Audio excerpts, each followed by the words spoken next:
Hello friend, welcome to my YouTube channel. आज का ये वीडियो ये है गोखले के आर्थिक विचार। गोपाल कृष्ण गोखले के प्रमुख आर्थिक विचार निम्नलिखित हैं। फर्स्ट था उनका जो विचार दिया था, उनका ये था कि अनावश्यक सैन्य व्यय पर अंकुश लगाने का आग्रह किया था उन्होंने। गोपाल कृष्ण गोखले भारत में बढ़ती हुई गरीबी से बहुत चिंतित थे। उनका मानना था कि गरीबी का मुख्य कारण क्या है, भारतीय कोष का अधिकांश भाग सेना व अन्य अंग्रेज अधिकारियों के खर्चों पर हो जाता है, जिसका सीधा प्रभाव जन कल्याण पर पड़ता है और जनता पर अनावश्यक कर का भार लाद दिया जाता है। तो उनका ये कहना था कि जो अनावश्यक सैन्य व्यय है उन पर अंकुश लगना चाहिए, क्योंकि जो सेना और जो अन्य अफसरों पर जो व्यय है, अधिकांश जो व्यय खर्च होता है वो उसका सीधा प्रभाव जन कल्याण पर पड़ता है। जनता पर क्या होता है, अनावश्यक कर का भार लाद दिया जाता है। 1906 में बैवली आयोग के समक्ष अपना दृष्टिकोण प्रस्तुत करते हुए गोखले ने स्पष्ट किया कि भारत में कुल राजस्व व्यय में से सेना पर व्यय का जो प्रतिशत है वह तुलनात्मक रूप से अन्य देशों से बहुत अधिक था। शांति काल में सेना का इतना व्यय अनुचित है। सेना में पर्याप्त मात्रा में भारतीयों की नियुक्ति की जानी चाहिए, क्योंकि भारतीय अधिकारी कम वेतन पर उपलब्ध हो जाएंगे। तो उनका ये मानना था कि सेना में पर्याप्त मात्रा में क्या होना चाहिए, जो भारतीय हैं उनकी नियुक्ति हो जाएगी, क्योंकि भारतीयों अधिकारियों का वेतन कम वेतन में भी उपलब्ध हो जाएंगे। इसके अलावा वास्तविक आक्रमण अथवा या युद्ध की स्थिति को छोड़कर अन्य परिस्थितियों में भारतीय सेना का भारतीय सीमा से बाहर प्रयोग नहीं करना चाहिए। प्रशासनिक व्यय में कमी लाने के उद्देश्य से उन्होंने नागरिक सेवाओं के भारतीयकरण की मांग की। दूसरा उनका ये था कि जो रेल निर्माण को प्रमुखता देने का विरोध किया उन्होंने।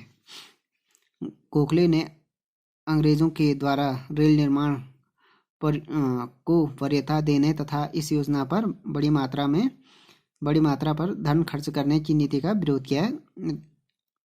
गोपाल कृष्ण गोखले ने, उनका मत था कि रेल के विकास से भारतीयों को लाभ होने के स्थान पर नुकसान अधिक होगा, क्योंकि इसके पीछे निहित उद्देश्य अंग्रेजों द्वारा अपनी सुविधा का विस्तार करना और भारत से कच्चा माल और विदेशों से आने वाला तैयार माल अतिशीघ्र निश्चित स्थानों पर पहुंचाना। इस तरह से रेल का प्रयोग भारतीय लघु उद्योगों को नष्ट करने के लिए किया जाना लगेगा। उसके बाद हो गया भारत में मुक्त व्यापार नीति अहितकर है। उनका ये मानना था कि जो भारत में जो मुक्त व्यापार नीति है वो अहितकर है। गोखले के अनुसार मुक्त व्यापार नीति भारत पर थोप देने के फलस्वरूप ही देश में सभी उद्योगों का नाश हो गया। उनका मानना था कि गलत व्यापार नीति के कारण ही भारत के कुटीर तथा लघु उद्योग समाप्त हो रहे हैं। उनके अनुसार यूरोप में हुई आर्थिक औद्योगिक क्रांति से औद्योगिक क्षेत्र में आधुनिक मशीनों का प्रयोग होने से वहां माल कम लागत पर अधिक उत्कृष्टता आने लगी। जब मशीनीकृत माल को भारत में आयातित किया जाता था तो यहाँ के स्वदेशी माल को इससे प्रतियोगिता करनी पड़ी। प्रतियोगिता के नाम पर विदेशी कंपनियों को भारत लाया जा रहा था, जिन्हें अंग्रेजों का संरक्षण भी प्राप्त था, और भारतीय उद्योगों को क्या नष्ट किया जा रहा था। इससे उनका ये मानना था कि भारत में मुक्त व्यापार नीति क्या है, अहितकर है। उसके बाद हो गया अनिश्चित करों को कम करने के पक्षधर।